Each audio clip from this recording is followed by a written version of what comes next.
લોકોની પ્રાઇવસીને લઈને વોટ્સએપ અને મેટાને સુપ્રીમ કોર્ટની ફટકાર. ડેટા ક્યાંય નહીં અપાય તેવું સોગંદનામું રજૂ કરવાનો આદેશ. કહ્યું કે સંવિધાનનું પાલન કરો, નહીંતર ભારત છોડો.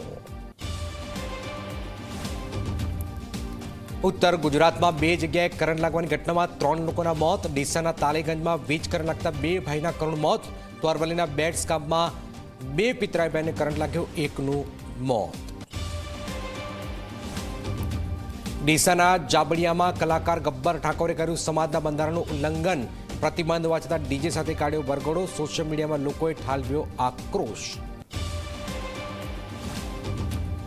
વડોદરાના પાદરામાં અરણીકાંડ થતા અટક્યો. મહીસાગર નદીમાં મુસાફરો ભરેલી બોટ પલટી. 8થી વધુ લોકો સવાર હતા. સદનસીબે તમામ લોકોને સમયસર બચાવી લેવાયા. સુરતમાં ટાંકી ધરાશાયી થવા મામલે તપાસ રિપોર્ટ સામે આવ્યો. ટાંકી બનાવવા 50% સિમેન્ટનો જ ઉપયોગ થયો. કપચી ઓછી વાપરી રેતી અને પાણીનો કર્યો વધુ ઉપયોગ. રિપોર્ટ સરકારને સુપરત કરાશે. અમદાવાદના મણિનગરની દુર્ગા સ્કૂલમાં ગંભીર ઘટના. ધોરણ 6ના એક વિદ્યાર્થી અન્ય વિદ્યાર્થીના પાણીમાં ભેળવ્યું કેમિકલ. 1 સપ્તાહ બાદ ડીઈઓના ધ્યાને આવતા જ નોટિસ, તપાસના આદેશ.